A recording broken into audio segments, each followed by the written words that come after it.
Meus queridos irmãos, eu vos saúdo com a bendita paz de nosso Senhor Jesus Cristo.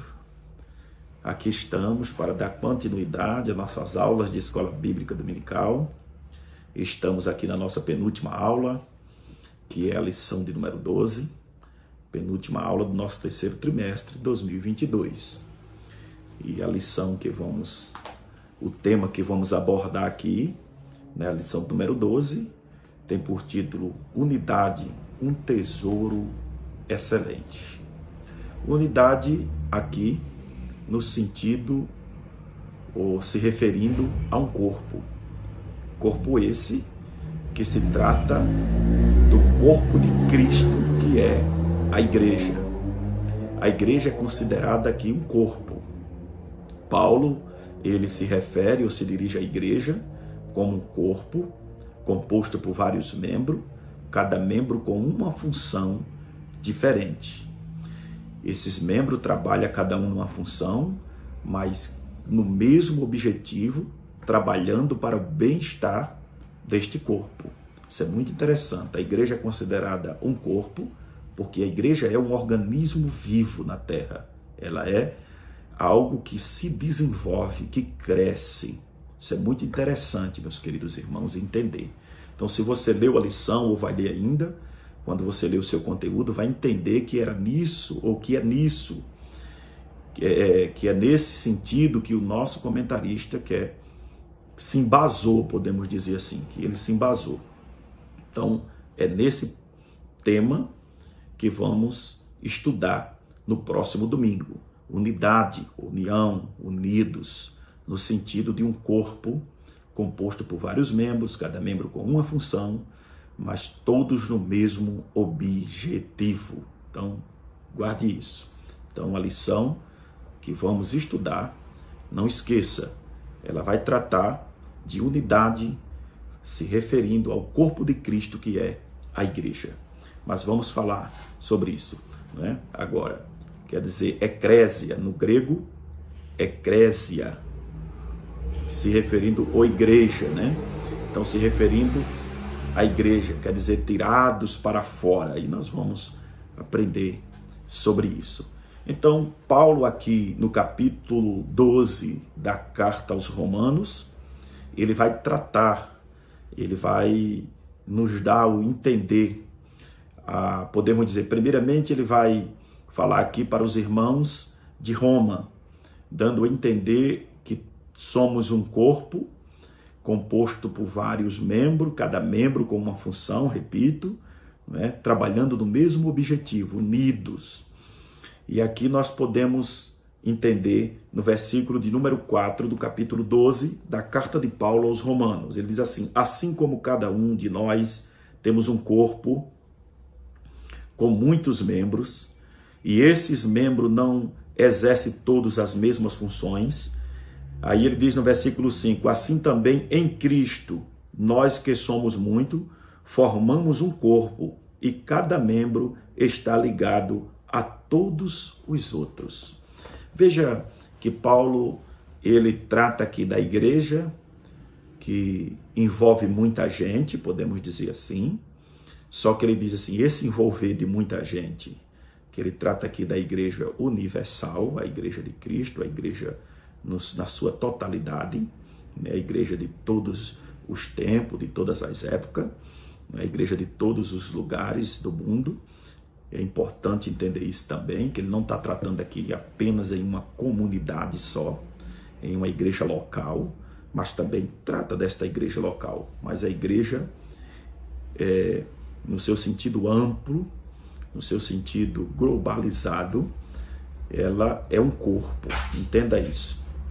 Então ele está dizendo aqui, é composto de várias pessoas, cada um tem uma função na igreja, né? Estamos aqui para trabalhar, mas o objetivo de Paulo aqui é dizer para os irmãos que mesmo composta por várias pessoas, ela é um só corpo, é uma unidade em Cristo. É importante, entenda isso, meu querido professor de Escola Bíblica Dominical e meu querido aluno da nossa Escola Bíblica Dominical. Vamos entender isso, é muito importante.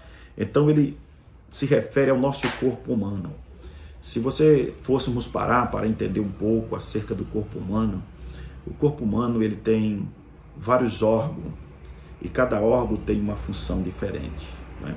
Nós poderíamos usar aqui alguns órgãos, por exemplo, nossos rins. Os nossos rins têm funções, nós poderíamos usar uma expressão aqui extraordinária, né, no nosso corpo. Então ele elimina as toxinas que às vezes vêm para o nosso corpo. Ele tem uma função de filtrar o sangue do corpo humano. Ele pega o sangue do corpo, filtra ele, não é? Eliminando o excesso de sal, o excesso de ureia, de várias coisas que eu poderia citar aqui, que tem no nosso corpo, o zinco, porque tudo que tem na terra, como nós vemos da terra, tudo que a terra compõe, o nosso corpo tem. Então a função dos rins é controlar tudo isso que vem em excesso ao nosso corpo. Então ele mantém, ele coleta tudo isso e joga na urina e descarta. Então veja que função tremenda. Por exemplo, o fígado.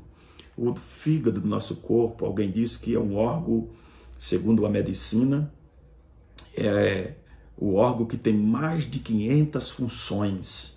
Veja só o que Paulo está dizendo aqui. Eu estou dentro do contexto, não estou saindo fora daquilo que a Bíblia está nos dizendo. Então Paulo diz que cada membro tem uma função. Eu não sei qual a sua função na igreja, às vezes um tem menos e outro tem mais. Por exemplo, eu estou usando aqui um órgão chamado fígado, que tem mais de 500 funções. Segundo a medicina, o nosso corpo ele tem 10 vezes mais bactéria do que células. Então veja, mas diz que a célula do nosso corpo é tão poderosa que ela consegue vencer essas bactérias. E quem é que se encarrega de fazer isso? O nosso fígado. Então isso é muito interessante. E nós não vamos entrar em mais detalhes. Nós temos o nosso fígado tem um órgão chamado pâncreas, que se encarrega de mandar uma substância para o nosso corpo chamada insulina, que é que controla o açúcar no nosso sangue. Ele tem um outro órgão chamado vesícula, que outros conhecem como fel, não é? Que é aquele que se encarrega de digerir o alimento que nós comemos, né? Que nós ingere, e ele se encarrega de digerir, dependendo daquilo que você está comendo, ele manda um líquido ácido a mais. Se você comer uma comida gordurosa, ele vai ter que mandar com mais excesso para que ele digira aquela comida. Se for menos, ele vai. Então veja o controle.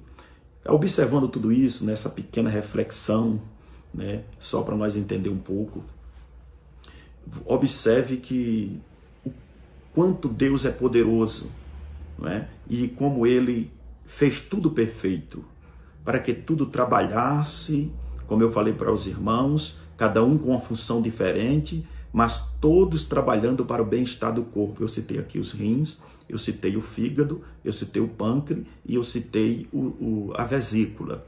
Tinha outras coisas que eu poderia citar aqui dentro do nosso corpo, mas para ganhar tempo eu dei apenas uma rápida, não é, entender sobre as funções de alguns membros, de alguns órgãos que o nosso corpo tem. E eles trabalham, mas tudo para o bem-estar desse corpo, unidos para trabalhando no bem-estar do corpo. Então Paulo aqui no versículo 5, ele diz, assim também em Cristo, nós que somos muito, formamos um corpo, e cada membro está ligado a todos os outros. Veja que ele diz assim, nós precisamos trabalhar unido, porque se cada membro trabalha ligado a todos os outros. Não quer dizer que eu não dependo de você e nem você depende de mim. Nós precisamos um dos outros, nós dependemos um dos outros, nós temos que trabalhar unidos no mesmo objetivo. Qual é o nosso maior objetivo como servos de Deus e crentes? Um dia morar no céu. Mas enquanto estivermos nessa terra, o nosso objetivo é servir ao Senhor. Alguém diz que estamos aqui para 2 propósitos: servir e esperar. Então, enquanto estamos aqui, é servir a Deus, unidos, servindo ao Senhor para o bem-estar deste corpo, da obra de Deus, para o bem da obra. Cristo é o cabeça da igreja, não é? Então, a cada dia trabalhando para o bem-estar da obra de Deus. E ele diz aqui no versículo 6, temos diferentes dons, de acordo com a graça que nos foi dada. Se alguém tem dom de profetizar, use, e na proporção da sua fé. Eu não quero entrar aqui nesse detalhe, porque aqui está falando sobre os dons. Isso é muito importante, a diversidade de dons, se referindo a esse corpo. Uns profetiza, como disse Paulo, outros ministra, outros ensina, outros é mestre. Então, cada um tem uma função na obra de Deus. Agora nós vamos aqui para o capítulo 12, o versículo 12 de 1 aos Coríntios, a carta de Paulo, a primeira carta de Paulo aos Coríntios, quando ele diz assim, ora, assim como um corpo é uma unidade, embora tenha muitos membros, veja só o que é que Paulo trata aqui novamente, quase que semelhante, fazendo uma pequena exegese do que estamos falando aqui sobre a unidade, se referindo ao corpo, né? E tratando especificamente da igreja, que é o corpo de Cristo. Ele diz assim, ora, vou repetir aqui o versículo, ora, assim como um corpo é uma unidade, embora tenha muitos membros. Ele diz, o corpo é um só, embora seja composto por vários membros. Somos um só. Nós, cristãos, precisamos entender isso. Crentes, servos de Deus, precisam entender isso. Largar as individualidades, largar as diferenças, né? Às vezes pensamos que somos melhor do que os outros. Diante de Deus, nós somos todos iguais. Mesmo que tenhamos funções diferentes, seja na função ministeriais, né? Eclesiástica, seja qual for, nós somos todos iguais para Deus. Somos um só corpo. Então precisamos andar unidos, né? Considerando, respeitando uns aos outros, sabendo que todos fomos chamados para o mesmo céu, para servir o mesmo Deus. Porque se alguém causa divisão, às vezes ele serve um Deus diferente, né? Possa ser. Isso não faz parte deste corpo, podemos dizer assim. Ainda que seja composto por vários membros, não é isso que Paulo diz? Somos um só. Embora tenhamos muitos membros, em todos, ele diz assim, e todos os membros, e todos os membros, mesmo sendo muitos, ele diz assim, formamos um só corpo, assim também com respeito a Cristo. Veja só, com respeito a Cristo. Formamos um corpo em Cristo, é isso que ele quer dizer. E eu volto a dizer, ele está se referindo aqui à igreja no seu sentido universal, falando de toda a igreja, falando assim como somos muitos, né? Somos um só corpo. Está falando da igreja de Cristo, não é apenas daquele que se diz igreja e não exerce o papel de igreja, está falando da igreja, que estão verdadeiramente, que faz parte do corpo de Cristo no seu sentido universal. E aqui ele vai dizer no versículo 3, pois em um só corpo, todos nós fomos batizados em um único Espírito. Em um só corpo, todos nós fomos batizados em um só Espírito. Como disse Paulo, né? Como disse João, capítulo 3, versículo 5, tem que nascer da água e do Espírito, da palavra e do Espírito. Isso é interessante. Vamos lá, versículo 14, ele diz assim, o corpo não é feito de um só membro, mas de muitos, aquilo que eu falei. E Paulo aqui ele vai tratar dos membros como mão, olho, orelha, boca, nariz. Assim, o corpo não é feito de um só membro, mas de muitos. Se o pé dissesse, porque não sou mão, não pertenço ao corpo, nem por isso deixa de fazer parte do corpo. E se o ouvido dissesse, porque não sou olho, não pertenço ao corpo, nem por isso deixa de fazer parte do corpo. Meus queridos irmãos, isso aqui é interessante e nos ajuda a entender algo.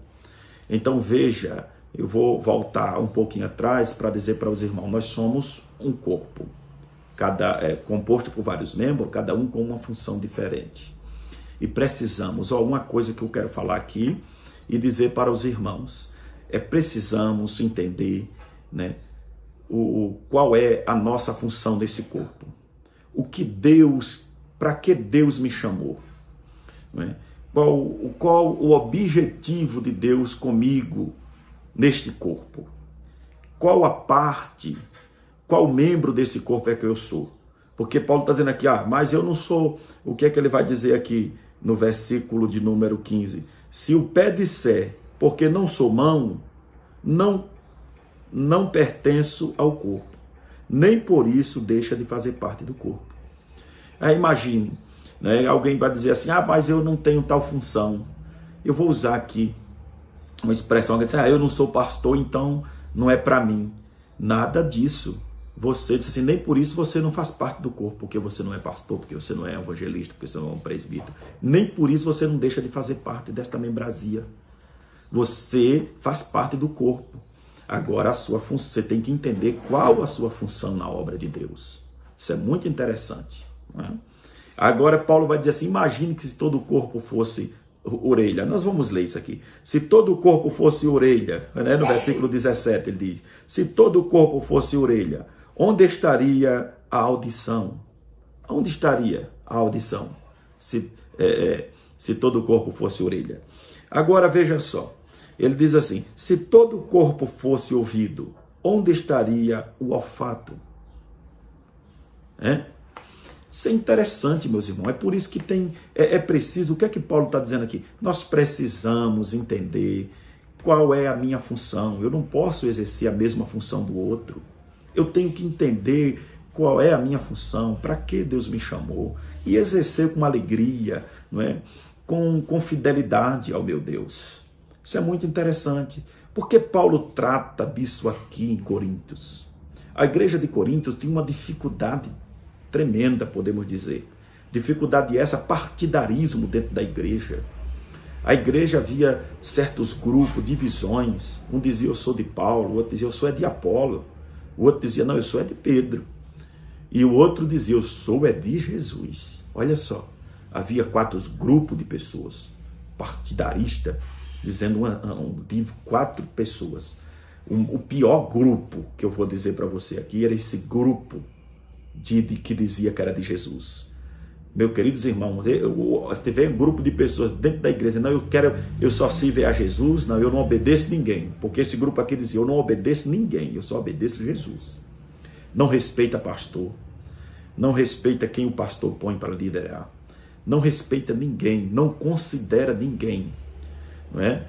Era um grupo elitizado, não é, de intelectuais que se achava que era melhor do que os outros, que ensinava heresia, distorcia a doutrina ensinada pelo pastor. Esse grupo era um grupo trabalhoso na igreja, que dava trabalho para o pastor e a sua liderança constituída na igreja. Era um grupo terrível, difícil de lidar com ele, e deu muito trabalho para o apóstolo Paulo. Por quê? Porque dizia que não servia ninguém, apenas Jesus, e nunca Jesus estava com eles. Entendeu? Então esse era o problema. Paulo vai dizer assim, meus queridos irmãos, se todos fossem fazer a mesma função, como era que seria dentro da igreja? Não é? Se todo mundo fosse pastor na igreja, misericórdia, como era que seria? Como era que ia servir? Como era que ia ser essa igreja? Só tinha pastor. Então precisamos entender que para cada um Deus tem uma função diferente, né? Quem não canta, prega. Quem não prega, louva. Melhor dizendo, já falei cantar, louva. Paulo disse que quando reunimos, um tem salmos, outros têm cântico, né? E outros têm palavras, outros têm salmos. Então nós vamos aqui reunirmos para... O objetivo é fazer a obra de Deus. Cada um dentro daquilo que Deus vocacionou, chamou, capacitou para fazer. É importante com um objetivo, entendendo uma coisa, o que Paulo está querendo nos dizer aqui. O foco é entender que somos um só em Cristo. Mesmo composto por vários membros, muita gente somos um só em Cristo. Então entenda isso. É importante entender isso aqui. Porque aqui onde o nosso comentarista se embasou está em Efésios capítulo 4, o versículo 1 ao versículo 15, falando do corpo também ministerial da igreja. E eu quero ler alguns versículos com os irmãos, falando desse corpo ministerial, onde ele vai dizer aqui, no versículo de número 11, ele vai dizer aqui, e ele deu uns como apóstolo, olha só, falando do corpo ministerial da igreja. E ele deu uns como apóstolo, e outros como profeta, e outros como evangelista, e outros como pastores, mestre. Veja só, e ele usa a expressão doutores. O versículo 12 ele diz assim, tendo em vista o aperfeiçoamento dos santos para a obra do ministério, para a edificação do corpo de Cristo. Duas coisas importantes nós vimos aqui. Qual é o objetivo desse corpo ministerial? Olha só, eu vou mostrar para os irmãos aqui. Primeiro, ele vai dizer aqui no versículo 12, tendo em vista o aperfeiçoamento. Se esse corpo não traz um aperfeiçoamento para a obra de Deus, alguma coisa está errada, não é? Então, o primeiro passo é aperfeiçoamento. Aperfeiçoamento de quem? Dos santos. Quem é esse santo? O corpo de Cristo, que é a igreja. Trazer uma perfeição, trazer a cada dia, podemos dizer, um entender melhor a igreja daquilo que é, o que é ser igreja. Trazendo um entendimento do que é ser o corpo de Cristo, o que é servir a Deus. Isso é muito interessante. Se você faz parte deste ministério e não está trazendo um aperfeiçoamento para a obra de Deus e está causando divisão no meio da igreja, então você não está fazendo parte verdadeiramente desse corpo ministerial que traz aperfeiçoamento para o corpo de Cristo. Porque isso aqui se trata de obreiros da obra de Deus, que a preocupação de cada um é sempre dar o seu de melhor para a obra de Deus, trazendo para cada membro, para a membrazia, para o corpo de Cristo, os santos, incluindo todos nós, de pastor ao membro, um aperfeiçoamento. Que a igreja precisa ser santa, mais santa, a igreja precisa ter um compromisso maior com Cristo, né? Está ligada à cabeça, que é Cristo, que esse corpo não estiver ligado à cabeça, ele está descartado. O que é que Jesus disse? Jesus disse, João escreve dizendo, Cristo disse lá no capítulo 15, eu sou a videira, o cabeça, né, se tratando, o tronco. Meu pai, o lavrador, aquele que trata com os ramos, né, que está ali ao lado da videira e tratando com cada ramo que está ligado a ela. Né? Ele é o avicultor, em outras palavras. Ele cuida, todo ramo que está nele, ele diz assim, ele vai tirar. E quem tira? Quem trata desses ramos? Deus. É Deus que faz coisas. Às vezes ele fica dizendo, mas fulano saiu da igreja, mas às vezes é Deus tratando. Né? Às vezes é Deus usando a tesoura do avicultor. Ele disse assim, mas aquela que está em mim, que dá fruto, foi Jesus dizendo, ele disse, ele limpa. Então a função do Pai, aqui como lavrador, é limpar. E muitas das vezes ele usa esse corpo ministerial por meio da sua palavra, ensinando a palavra para trazer um aperfeiçoamento, fazer uma limpeza, tirando tudo quanto é impureza. Os galhos velhos, os ramos velhos que está atrapalhando a videira frutificar, né? Para dar fruto naqueles ramos. Então vamos lá. Primeiro ponto aqui é trazer um aperfeiçoamento dos santos. Aqui, para a obra do ministério. Olha só, para a obra do ministério. Esse ministério, esse corpo ministerial precisa ter, primeiro começando, ter uma perfeição, demonstrar para a igreja, né, que verdadeiramente eles têm um compromisso com a obra de Deus. A igreja precisa ver em cada membro desse corpo ministerial que ele tem verdadeiramente um compromisso com a obra de Deus. Isso é muito sério. Aqui o segundo ponto, para a edificação do corpo de Cristo. O segundo objetivo aqui é trazer uma edificação. Edificação do corpo de Cristo. Imagina, uma igreja bem edificada, bem alicerçada, o vento não derruba ela. Não é?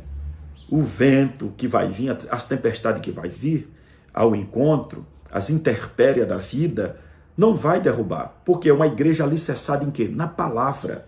Porque ele diz aqui, ó, ele mesmo deu. E quem deu? Primeiro, não foi o homem.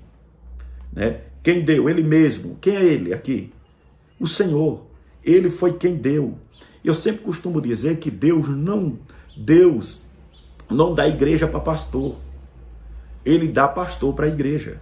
Isso é interessante. Olha aqui, ele mesmo deu. Se você ler Jeremias, capítulo 3, versículo 15, lá está escrito, né? E eu vos darei pastores, plural, que vos apacentem com sabedoria e ciência de Deus. Então, quem dá é Deus. Deus dá o pastor para a igreja. O pastor, ele serve a igreja. É muito, muito importante isso aqui. Então, ele mesmo Deus. Para apóstolo, sabemos que essa função apostólica já passou. O último foi o apóstolo Paulo. Ele diz assim, outros como profetas, a função de profeta até hoje existe, não no sentido, podemos dizer aqui, de ofício, como no Antigo Testamento, não na função da Antiga Aliança, mas da Nova Aliança. Quem são os profetas aqui, pastor, nesse corpo ministerial? Os profetas são aqueles que pregam a palavra de Deus, que ensina a palavra de Deus, né? São os pregadores da palavra do Senhor.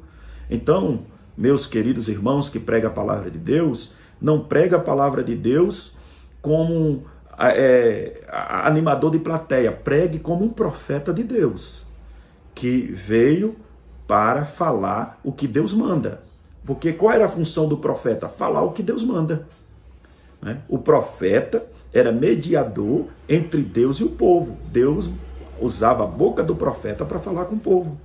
Enquanto o sacerdote era mediador entre o povo e Deus. O sacerdote ouvia o povo e depois falava com Deus. E o profeta era diferente. O profeta ouvia a voz de Deus e transmitia para o povo. Então, o profeta é isso. Você é um porta-voz de Deus. Então, pregador do evangelho, que prega a palavra, pregue com responsabilidade. Interessante que o profeta na Antiga Aliança, antes dele entregar um recado, primeiro ele vivia o que estava, ele vivia com intensidade, melhor dizendo, o que Deus estava sentindo acerca do povo. Lembra de Oséias?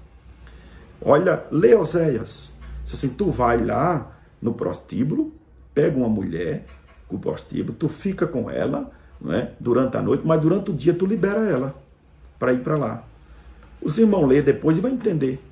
O que era que Deus estava falando para você? Você vai viver.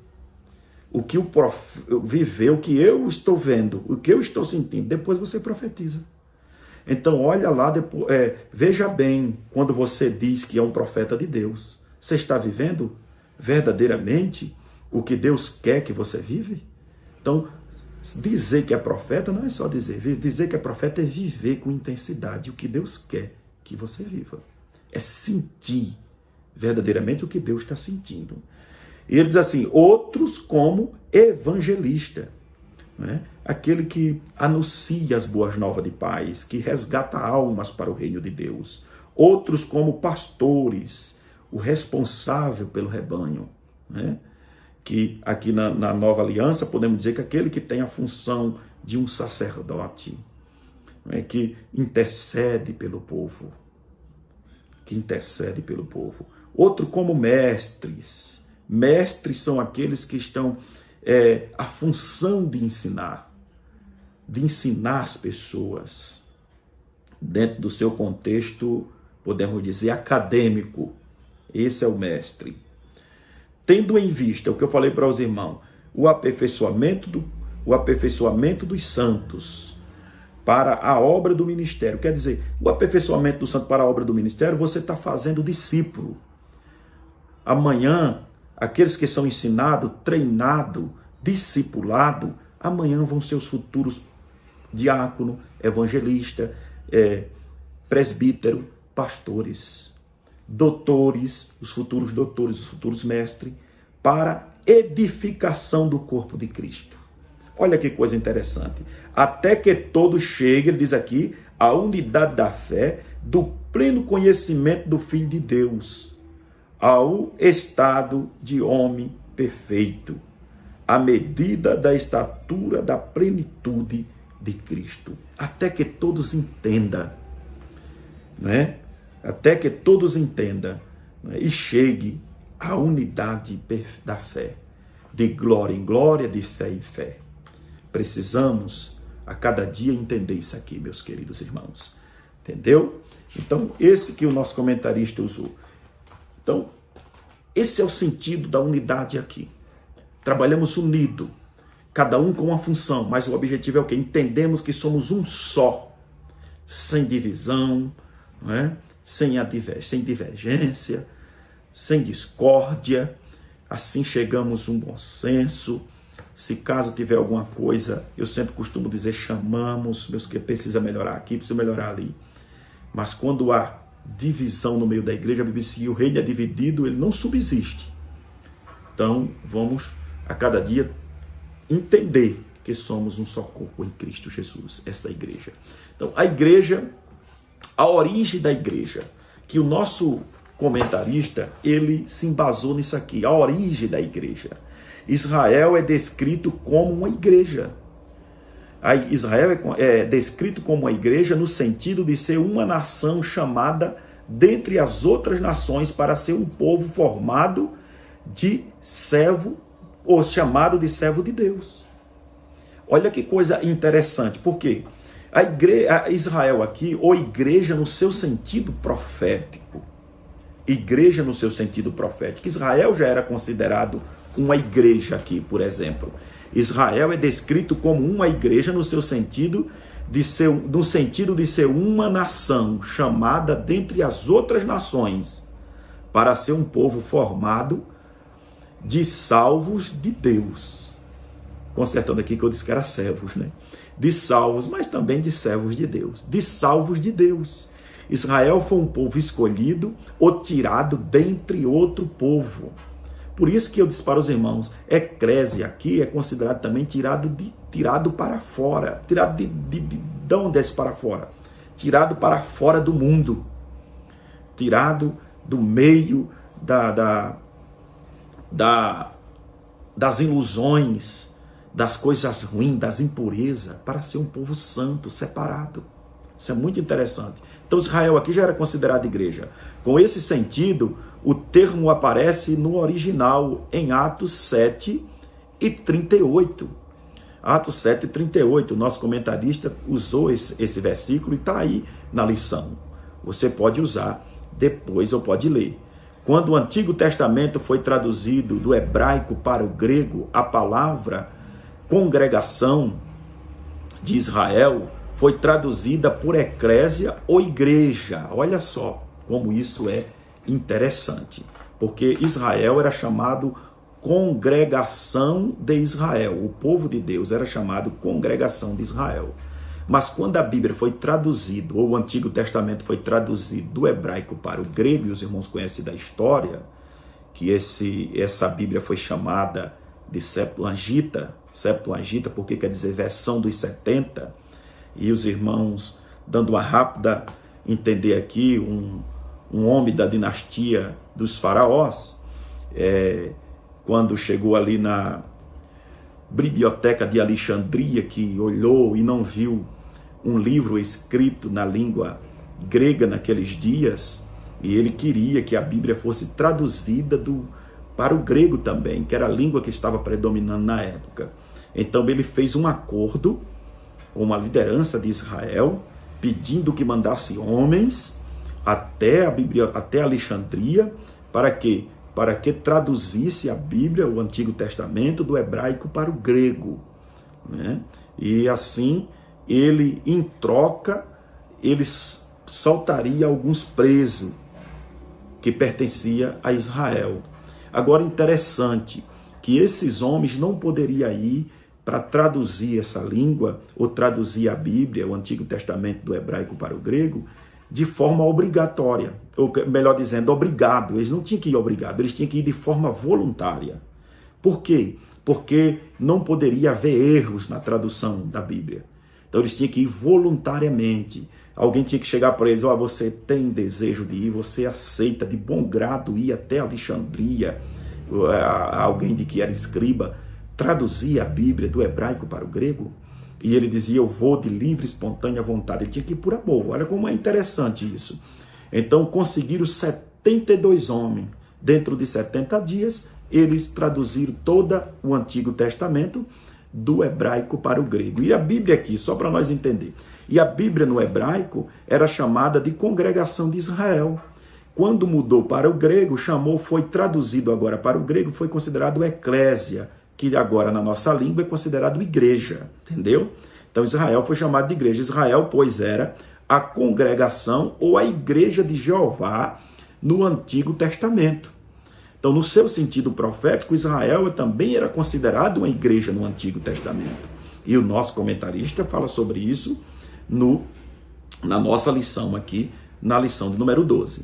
Depois desta igreja judaica tê-lo rejeitado, Cristo predisse a fundação de uma nova congregação ou igreja, uma instituição divina, vou voltar aqui, uma instituição divina que continuaria a sua obra na terra. Olha que privilégio que Deus nos deu.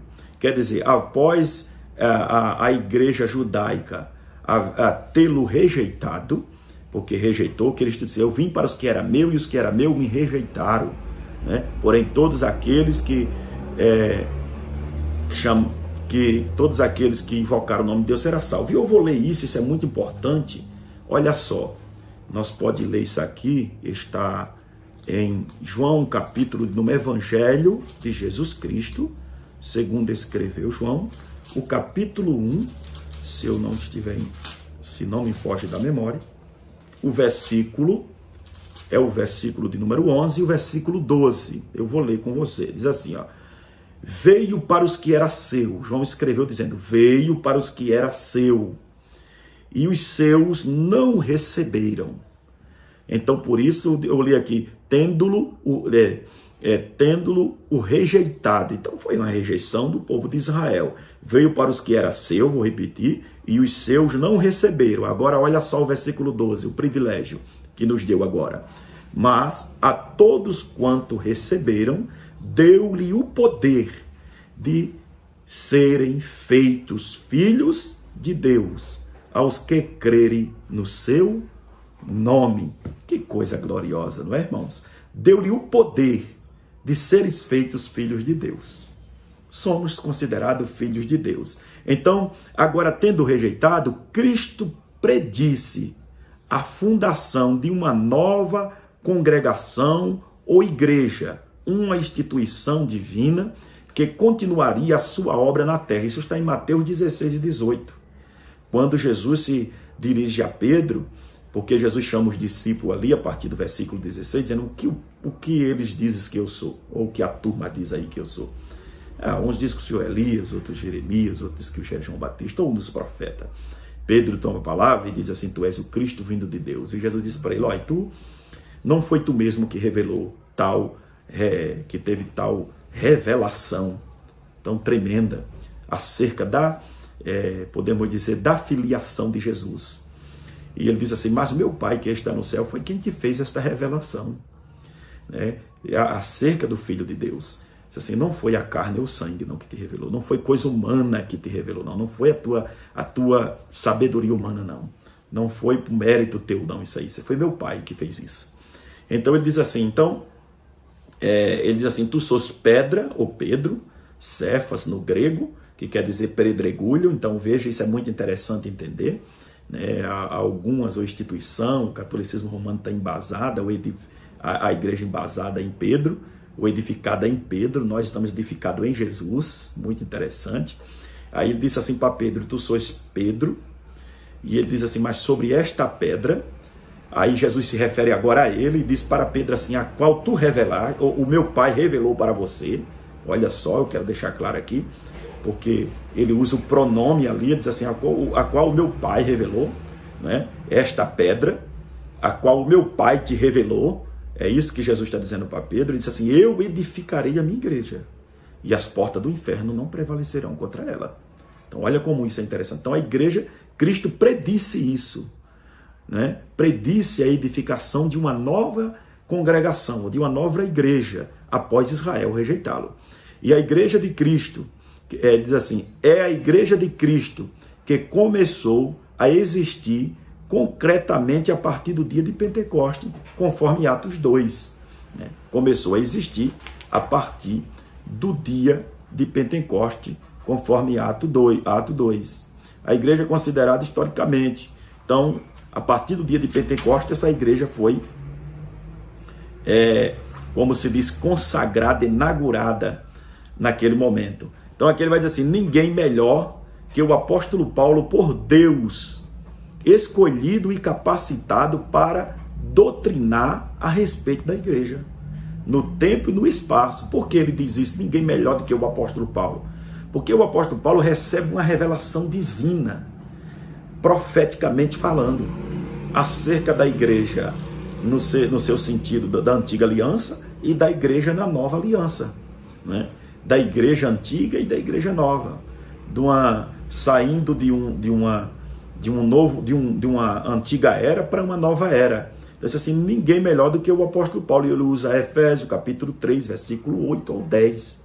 Paulo vai falar sobre isso: a mim, né? Ele diz assim: a mim, o mínimo de todos os santos, me foi dada esta graça de anunciar entre os gentios, por meio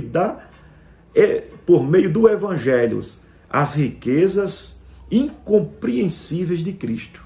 Não que seja incompreensível, as riquezas incompreensíveis. Quer dizer, naquela época havia uma incompreensão acerca disso aqui. Deus revelou para Paulo para que as pessoas viessem ter uma compreensão acerca do evangelho de Cristo e demonstrar a todos que seja a dispensação do ministério que desde os séculos esteve oculto em Deus, que tudo criou para que agora pela igreja e multiforme sabedoria de Deus seja conhecida dos principados e potestade nos céus. Veja, ele disse assim: aquilo que estava oculto, que era desconhecido pelos homens, agora a multiforme graça, a multiforme sabedoria de Deus, que Deus trabalha de várias formas, né? Deus não tem uma forma, Deus não trabalha em uma forma, Deus tem várias fórmulas de trabalhar, passe agora a ser conhecida dentre os homens, né? Então isso é muito interessante e nós vamos passar para frente. Então ele diz assim, ó, o que é a igreja? O que é a igreja? A igreja tem variações, né, de interpretação, podemos dizer aqui, vemos o sentido da palavra igreja, tem variações o sentido da palavra, ou podemos dizer assim, tem alguns sentidos diferentes. Vamos dizer assim, este nome se dá a um edifício, falando no sentido de variações, a um edifício, a uma congregação, a uma denominação, ao cristianismo em geral, né? Então vou repetir aqui: este nome se dá a um edifício, a uma congregação, a uma denominação e ao cristianismo em geral. Mas o termo igreja deriva-se de duas palavras gregas, né? Preposição e verbo. Mas vamos lá, que significa? Chamados para fora, isto é, aqueles que são chamados por Deus para fora do mundo, para construírem um corpo espiritual unido, pertencente ao Senhor, baseado naquilo que estamos falando. Que significa chamados para fora, isto é, aqueles que são chamados por Deus. Chamado por quem? Por Deus, para fora do mundo. Entendeu? Chamado para fora do mundo, para construires um corpo espiritual unido, pertencente ao Senhor. Esse corpo é de Cristo. Fomos chamados por Deus, por meio de Cristo, não é? Para construirmos um corpo espiritual unido. Por isso que eu falei para os irmãos, e bem no início eu deixei claro, unido. Daí uma igreja mundana, daí uma igreja mundana ser uma anomalia. Deixa eu voltar aqui, perdão.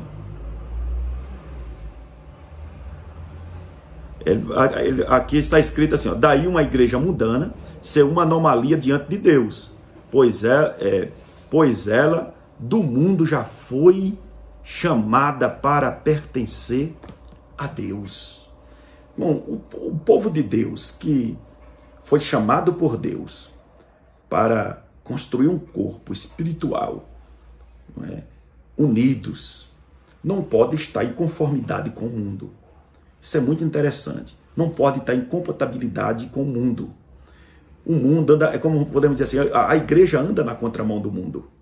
Então, um povo que se diz crente, mas quer andar igual ao mundo, tem alguma coisa errada. A igreja está fora do mundo, foi tirada do mundo para se santificar, para andar de acordo com a palavra de Deus. Como, pois, pode a verdadeira igreja de Deus ser mundana? Não pode. A verdadeira igreja de Deus não pode ser mundana. Nós vamos ler aqui, porque o vídeo está ficando comprido, para nós finalizar. Vamos ler aqui, ó. O 2 Coríntios 6, versículo 14 e o versículo 16. 2 Coríntios, capítulo 6, versículo 14 ao 16. Está escrito assim, ó, palavra de Deus. Não se ponha um jugo desigual com os descrentes. Olha só. Pois o que tem em comum a justiça e a maldade? Ou que comunhão pode ter a luz com as trevas? Olha só, que comunhão tem as luzes com as trevas? Que harmonia entre Cristo e Belial? Que harmonia entre Cristo e Belial?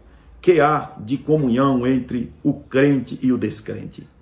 Que acordo há entre o templo de Deus e os ídolos? Pois somos santuários de Deus, do Deus vivo. Como disse Deus, habitarei com eles e entre eles andarei. Serei o seu Deus e eles serão o meu povo. Que harmonia tem as luzes com as trevas? Nenhuma. Que há assim, Deus e Belial? Nenhuma. Então veja a distinção aí. Não podemos andar de acordo, em conformidade com o mundo. A igreja foi tirada do mundo. Então essa é a igreja de Cristo. A igreja é formada exclusivamente de pessoas nascidas de novo pela instrumentalidade do Espírito Santo. Então a igreja tem, podemos dizer assim, tem algumas variedades ou variações em termos interpretativos, como eu falei para os irmãos, edifício, uma congregação, uma denominação, ao cristianismo em geral, né? Assim, o termo igreja deriva-se de duas palavras, como eu falei para os irmãos aqui, grega, preposição e verbo, que significa chamados para fora, né? Para constituir quer dizer, a igreja é constituída por pessoas, é isso que eu quero dizer aqui, né? Mesmo que se interprete que seja um edifício, um templo, uma congregação, mas a igreja aqui, no seu sentido profético, podemos dizer, e para entender melhor, ela é composta por pessoas. A igreja aqui é composta, a igreja é formada exclusivamente de pessoas, nascidas de novo pela instrumentalidade do Espírito Santo e da palavra de Deus, conforme João 3:5. Para que, por meio dela, o Senhor Jesus realize a sua obra neste mundo e cumpra seu propósito no futuro. Então, veja que coisa tremenda. A igreja é composta por pessoas, né? Por membros. Pode ter um templo lá, mas se não tiver ninguém, vai ficar lá o templo vazio, né?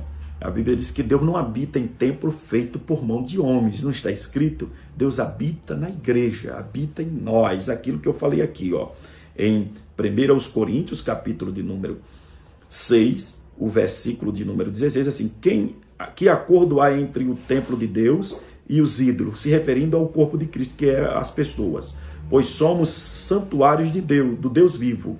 Como disse Deus, habitarei com eles e entre eles andarei e serei o seu Deus e eles serão meu povo. Olha que coisa maravilhosa. Meus queridos irmãos, eu não vou mais além porque não tem como ir mais, o vídeo vai ficar muito comprido. Já estamos em 50 minutos. Eu quero aqui agradecer a Deus por mais essa oportunidade que Ele tem me concedido de estar aqui, na presença dEle, falando da honrosa palavra dEle, da inerrante, da inefável palavra do Senhor, do próprio Senhor. Louvar a Deus sempre pela vida do nosso pastor presidente, pastor Daí Gonçalves Dias, toda a sua família, o ministério da nossa igreja, a diretoria, a nosso conselho administrativo. Que Deus continue abençoando a todos e fica todos na paz do Senhor.